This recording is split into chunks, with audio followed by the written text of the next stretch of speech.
নমস্কার বন্ধুরা। তো ভারত এমন এক কাণ্ড করে দেখিয়েছে যাকে দেখে রীতিমতো মাথায় হাত পড়ে গেছে আমেরিকার।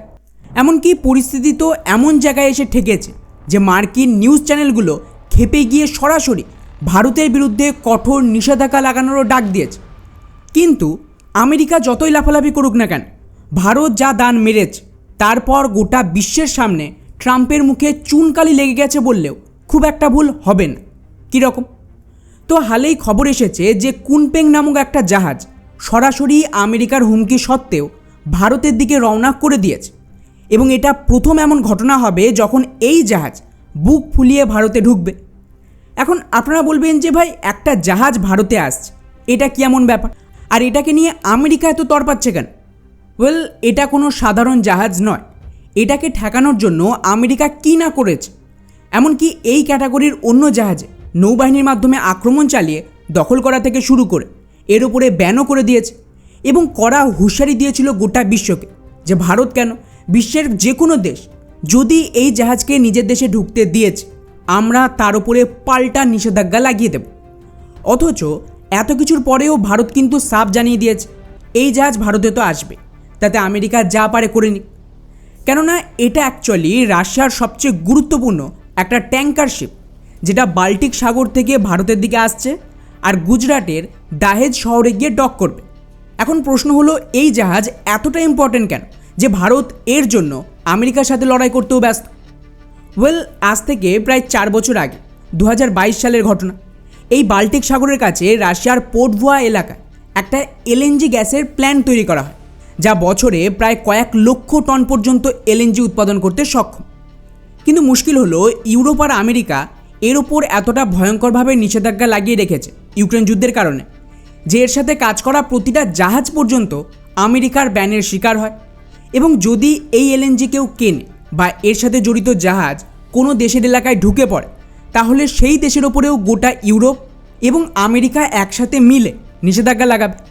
এখন স্বাভাবিকভাবেই এর কারণে কোনো দেশই সাহস পাচ্ছিল না এখান থেকে এলএনজি কেনার, বা রাশিয়ার এই সমস্ত জাহাজকেও কোনো দেশ তাদের পোর্টে ঢুকতেই দেয় না। কিন্তু ইন্টারেস্টিংলি, ইরানের কনফ্লিক্টের পর যেই ভারতে আচমকায় এলএনজির ক্রাইসিস তৈরি হয়, ব্যাস ভারত সোজা রাশিয়ার সাথে চুক্তি করে এবং এই পোর্ট ভায়া এলএনজি প্ল্যান্ট থেকে এলএনজি কেনার সিদ্ধান্ত নেয়। যার আওতায় এখন তো খবর আসছে মার্কিন হুমকি সত্ত্বেও ভারতের নির্দেশে রাশিয়া এই প্ল্যান্ট থেকে ভারী মাত্রায় এলএনজি লোড করে কুনপেং জাহাজকে ভারতের দিকে রওনা করে দিয়েছে। আচ্ছা, মজার ব্যাপার হলো, এই কুনপেং জাহাজটার ওপর আলাদাভাবে নিষেধাজ্ঞা লাগানো আছে, কিন্তু ভারত পার্টিকুলারলি এই জাহাজে করে এলএনজি ভারতের গুজরাটে নিয়ে আসছে, যেটা সরাসরি আমেরিকাকে সিগন্যাল ছিল যে আমরা ট্রাম্পের পাপেট নয়, যে ট্রাম্প যা বলবে তাই মানতেই হবে।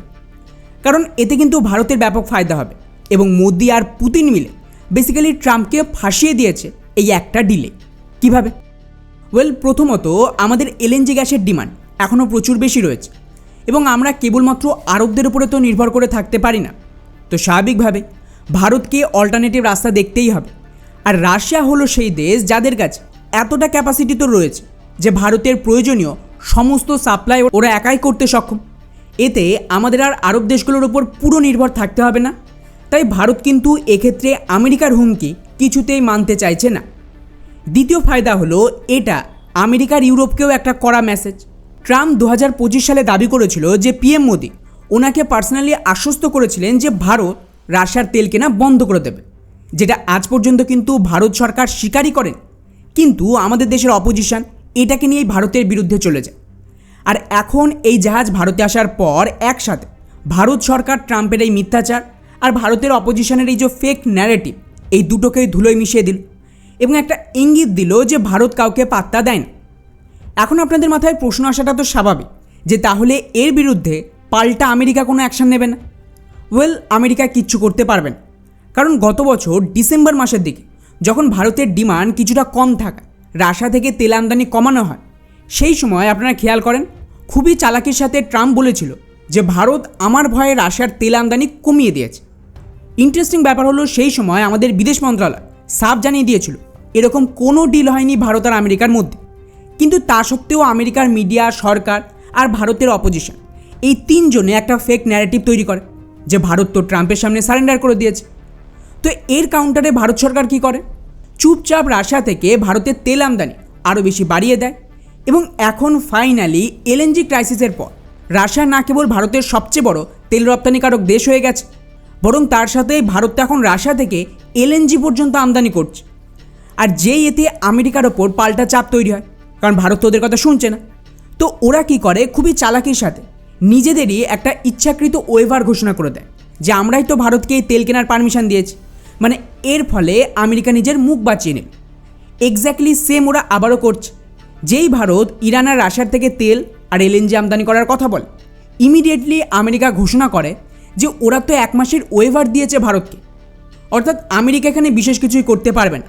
ট্রাম্প ডেইলি এসে ফালতু বকবে, আর ডেইলি ভারতের পক্ষে সম্ভব নয় যে সব কাজ ফেলে ভারত সরকার ট্রাম্পের এই বয়ানের কাউন্টার করে যাবে।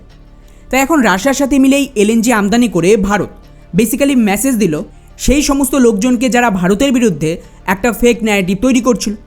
উল্টো দিক থেকে রাশিয়াও এর মাধ্যমে ইউরোপকে একটা মেসেজ দিল যে আমাদের কাছে ওদের অল্টারনেটিভ মার্কেট রয়েছে। কারণ ইউরোপ আগামী বছর থেকে রাশিয়ার এলএনজি আমদানি কমিয়ে দেওয়ার হুঁশিয়ারি দিয়েছে। সেক্ষেত্রে ভারত কিন্তু সেই পরিমাণ এলএনজি রাশিয়া থেকে আমদানি করে ফেলবে।